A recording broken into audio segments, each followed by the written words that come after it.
Buenos días, hermanos. Un nuevo día comienza y no sabemos qué nos va a deparar estas próximas 24 horas que acabamos de iniciar. Quiero que en esta mañana te detengas en un pensamiento que pueda ayudarte a levantar tus ojos por encima de tus circunstancias, por más difíciles que éstas sean. Aun cuando ocurra algo imprevisto en el día de hoy, aun cuando nadie pueda ayudarte y toda esperanza en alguna ayuda humana haya desaparecido. Esos días que nadie quiere que lleguen, pero que llegan sin aviso, porque el guión de nuestra vida no está a nuestro alcance para leerlo antes de que las cosas ocurran. Quiero que en este día pienses en que tienes un redentor, un amigo, un pariente rico y poderoso que estará a tu lado y te ayudará. Vamos a leer en el libro de Job, en el capítulo 19, del versículo 23 al 27. Allí el escritor dice estas palabras: ¿Quién diese ahora que mis palabras fuesen escritas? ¿Quién diese que se escribiesen en un libro, que con cincel de hierro y con plomo fuesen esculpidas en piedra para siempre? Yo sé que mi Redentor vive, y al fin se levantará sobre el polvo, y después de deshecha esta mi piel en mi carne, he de ver a Dios, al cual veré por mí mismo, y mis ojos lo verán, y no otro, aunque mi corazón desfallece dentro de mí. Esta historia, la historia de Job, nos permitirá considerar la altura de la vida cristiana, lo milagroso de poder enfrentar las peores y más duras dificultades de la vida confiando en alguien que puede ayudarnos, teniendo un poderoso gigante de nuestro lado. Este libro relata un drama, quizás sea el libro más antiguo de la Biblia. El libro aborda el viejo problema del sufrimiento de los justos. Aquí tenemos el caso evidente de un hombre justo que llega en el sufrimiento al límite de la desdicha, pues pierde en pocas horas su familia, sus bienes y su salud.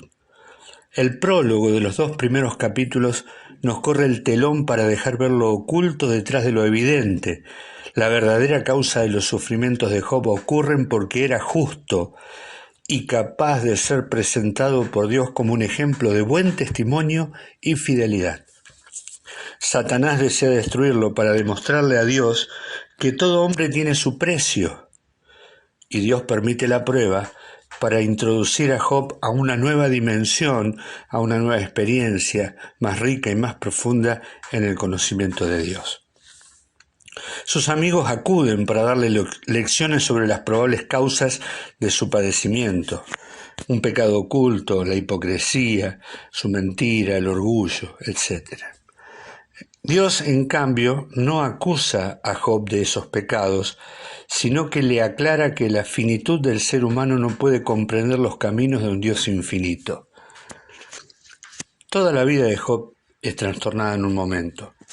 Job 1:13 dice: «Y un día aconteció que sus hijos e hijas comían y bebían vino en casa de su hermano el primogénito». Un día que comienza como todos los días, porque nada hacía suponer que ocurriría lo que ocurrió, pero un día que quedaría marcado a fuego en la memoria de Job para siempre. La pérdida de sus hijos, la de sus bienes y la de su reputación es seguida por una terrible enfermedad corporal que lo sumerge en el dolor, la vergüenza y la desesperación. De lo único que se lo podría acusar a Job es de haber pensado que Dios le era desfavorable y lo había abandonado. Al final del libro, las grandes preguntas sobre el sufrimiento de los justos quedan sin respuesta, pero se nos muestra claramente qué clase de Dios es nuestro Dios. El Eterno no responde nuestras preguntas, pero otorga al espíritu angustiado un sentido tal de su grandeza que el alma encuentra respuestas en la paz de la sumisión. Este capítulo 19 nos marca el clímax de la desesperanza de Job. El alma de Job se sentía muy angustiada por las palabras de sus pretendidos consoladores. Job alega que fue Dios quien lo derribó, pero desconocía que había sido el diablo, con el permiso de Dios, por supuesto, con diferentes intenciones de ambos. Pero cuando la debilidad y el engaño eran mayores, entonces Job tiene la visión del pariente redentor. Sin ninguna duda tenemos acá la acción secreta e invisible del Espíritu Santo, el cual a la manera de su accionar en el Nuevo Testamento actúa trayendo la luz de la esperanza que solo produce la fe a una mente atormentada. Cuando no le quedaba ni siquiera un solo brazo de carne en quien confiar, resplandece la luz que puede traer paz, la paz que excede todo conocimiento, que guarda el corazón y los pensamientos. Job, en este capítulo que leímos, se encarga de presentarnos una lista de relaciones rotas. Todas las amistades terrenales demostraron ser ineficaces, insuficientes e incapaces para satisfacer las necesidades de su alma abatida. Pero a veces es necesario que esto ocurra antes de colocar nuestra mirada en el único que puede salvar, consolar y vindicar nuestra causa. Job en este capítulo habla, en el versículo 13 dice: mis hermanos se alejaron, mis conocidos se apartaron. En el verso 14 dice: mis parientes se detuvieron, mis conocidos se olvidaron de mí. En el verso 15 habla de los moradores de mi casa y mis criadas, y dice: me tuvieron por extraño y forastero. En el verso 16 dice: mi siervo no me respondió. En el verso 17 dice: mi mujer se quejaba de mi propio aliento, aunque yo le rogaba por mis propios hijos muertos. Verso 18 dice: los jóvenes me menosprecian. Verso 19 dice: mis íntimos amigos me aborrecieron. Y luego dice: los que yo amaba se volvieron contra mí. Y el verso 21 dice finalmente: mis amigos no tienen compasión. Cuando todo brazo humano en que apoyarse ha desaparecido para Job, le resplandece esta nueva luz que le muestra un pariente redentor que nunca ha de abandonarlo. Lo primero que nos muestra Job es el hecho del redentor, el hecho de la redención. Él dice: mi redentor. La palabra quiere decir pariente redentor. En el Antiguo Testamento, bajo la ley hebrea, la figura del Redentor era la de un pariente cercano que pudiera socorrer en sus dificultades a una persona que hubiera caído en desgracia. Siempre había un precio que pagar. Había muchas circunstancias por las cuales un judío podía aspirar a recibir la ayuda del pariente redentor, cuando, por ejemplo, por sus deudas debió venderse en esclavitud, o para rescatar algo que tuvo que vender por una necesidad extrema, o para casarse con la viuda si no había tenido hijos, para dejarle descendencia. Siempre era necesario un pariente redentor. Ahora Job repasa la lista de amistades rotas. ¿Quién podrá levantarse por él? ¿Habría alguien que pudiera abogar por su causa? Necesitaba un pariente cercano, pero no había ninguno. Su lista estaba llena de nombres tachados. En el aspecto espiritual, el hombre necesita un redentor. Está en bancarrota, no tiene nada bueno, no tiene con qué pagar, y solo le espera un destino desesperado. Cristo es el Redentor, es nuestro pariente cercano que se hizo carne y habitó entre nosotros. Es como nosotros, pero sin pecado. Es rico, es bueno, y vino a buscar lo que se había perdido. Y en el cielo habrá multitudes sin números que cantarán esa canción que está en Apocalipsis 5:9, que dice: con tu sangre nos has redimido para Dios. Job dice: mi Redentor vive. Qué alivio para un alma oprimida y aturdida volverse de las fracasadas relaciones terrenales al siempre firme pariente en las alturas que vive siempre para interceder por nosotros. Job también habla del gozo, de la certidumbre personal. Dice: yo sé que tengo un pariente redentor que se va a levantar por su causa. Había algunas cosas que Job no sabía los porqués de su situación. Algunas cosas no nos han sido reveladas, pero no precisamos conocerlas. Otros solo podemos intentar sondear algo desde la superficie, pero nuestras limitaciones nos impiden avanzar más. Pero hay algo que él sí sabía, que sin importar la causa de su dolor, su Redentor vivía. Su pariente cercano estaba vivo, y finalmente haría que todas las cosas sucedan para bien. Y aunque nunca pudiera verlo en esta tierra, sabía que al final la causa resultaría vindicada por el pariente redentor. Todos los demás le habían abandonado, pero no su Redentor, y en esa certeza se gozaba, y allí ponía toda su esperanza, como dice Hebreos, un ancla firme que evitaba que el alma se desestabilice y gozar de un fortísimo consuelo en medio de la tormenta. Es lo que dijo Pablo: sabemos, yo sé, que si nuestra morada terrenal, este tabernáculo, se deshiciere, tenemos de Dios un edificio, una casa no hecha de manos eterna en los cielos. Qué consuelo, hermanos, saber que aquel que comenzó en nosotros la buena obra la perfeccionará hasta el día de Jesucristo.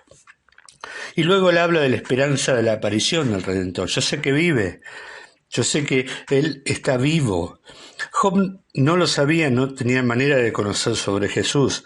Hoy sabemos que Cristo murió y al tercer día resucitó. Y su resurrección es la prueba de que él era el Hijo de Dios. Yo sé que él se levantará del polvo, dice Job. Él triunfará sobre la muerte, él vendrá a mí. Y pronto Cristo volverá. Puede que haya personas que hayan dormido en Cristo, o que cuando Él venga yo todavía esté aquí en la tierra, pero un clarín sonará, una trompeta desde el cielo, y nuestro Redentor será presente en persona, tal como Él lo prometió. Esta esperanza es de gran aliento para la Iglesia. Es la esperanza también de la resurrección, porque Él dice: y después de deshecha esta mi piel, en mi carne de ver a Dios, al cual veré por mí mismo, y mis ojos lo verán y no otro, aunque ahora mi corazón desfallece dentro de mí. En el Antiguo Testamento hubo 3 casos de resurrecciones y 2 arrebatamientos. En el Nuevo Testamento hubieron 6 casos de resurrecciones, pero todas las personas que resucitaron, tanto en el Antiguo como en el Nuevo Testamento, volvieron a morir. La Biblia habla de que habrá 2 resurrecciones, una para vida eterna, para aquellos que son del Hijo, y otra para condenación, donde van a estar todos aquellos que tendrán su parte en el lago de fuego y azufre. Es la contracara de la moneda, resucitados para morir eternamente, morir sin terminar de morir, conocido como la muerte segunda, la muerte espiritual, la eterna separación de Dios. Por eso el escritor dice: bienaventurado el que participa en la primera resurrección. Job dice: mi Redentor vive, triunfó sobre la muerte, venció al que tenía el imperio de la muerte y libró a todos los que por el temor de la muerte estaban durante toda la vida sujetos a servidumbre. Pero no solamente tenía la esperanza de la resurrección, sino también la esperanza de ver a Dios. Yo veré a Dios con mis ojos, ya sin carne de ver a Dios. La carne limita la visión. Vemos las cosas que solamente están en nuestro espectro visual, ¿sí? Y a veces pensamos que no existe nada más que lo que vemos. Pero Dios es espíritu, y cuando mi carne haya sido transformada, he de ver a Dios, dice Job. Y la confianza de que al final Él quedará satisfecho. Lo veré yo mismo, y no como un extraño. Quizás la vida de Job le haya parecido llena de contradicciones y misterios inexplicables. Quizás considere que muchas de las circunstancias han sido completamente incomprensibles, pero sabe con toda seguridad que al final del camino toda situación habrá sido aclarada, toda injusticia habrá sido vindicada, todo interrogante será contestado.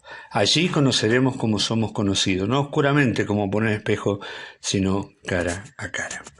Cuando todo haya sido aclarado, cuando todo haya sido correctamente valorado por el juez justo, entonces quedaremos plenamente satisfechos de cada situación dolorosa que le haya permitido en nuestra vida. Y como Job, habremos de reconocer con vergüenza que hablábamos de lo que no entendíamos, cosas demasiado maravillosas para nosotros que no comprendíamos. Y le diremos: oye, te ruego, y hablaré, te preguntaré y tú me enseñarás.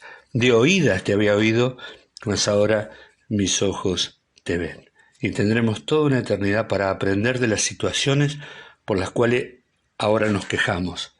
Hermanos, nuestro Redentor vive, un maravilloso pariente Redentor. Hermano, camina el día de hoy poniendo tus ojos en el Redentor. Mira solamente a aquel que se ha levantado del polvo y que un día vendrá a buscarte para llevarte a estar con él por toda la eternidad. Pero quizás esté escuchando a alguien que no posea esta esperanza y que aún vive en medio del dolor, la desesperanza y la depresión. Que las circunstancias dolorosas le hayan quitado todo deseo de vivir, que ya no tiene paz, que no hay gozo, que no hay canción, que no hay esperanza. Quizás te estés preguntando si alguien se interesa por ti, o si hay algo más. Quizás te encuentres como Job, creyendo que Dios está enojado contigo y por eso te oprime hasta agobiarte. Quiero decirte que existe un pariente redentor, un pariente cercano, que se hizo hombre para acercarse a ti, que se hizo maldición para perdonarte y que resucitó para salvarte. Quiere darte vida, quiere perdonarte, quiere levantarse por ti y abogar por tu causa. Y solo requiere que te reconozcas pecador, que te arrepientas de tu pecado, que le reconozcas como Dios y que le pidas perdón y le invites a entrar a tu vida. Que el Señor nos bendiga en este día y vuelvo a decir, pon tu vista en aquel que está a tu lado, cerca tuyo, para ayudarte aún en las peores circunstancias. Que Dios nos bendiga.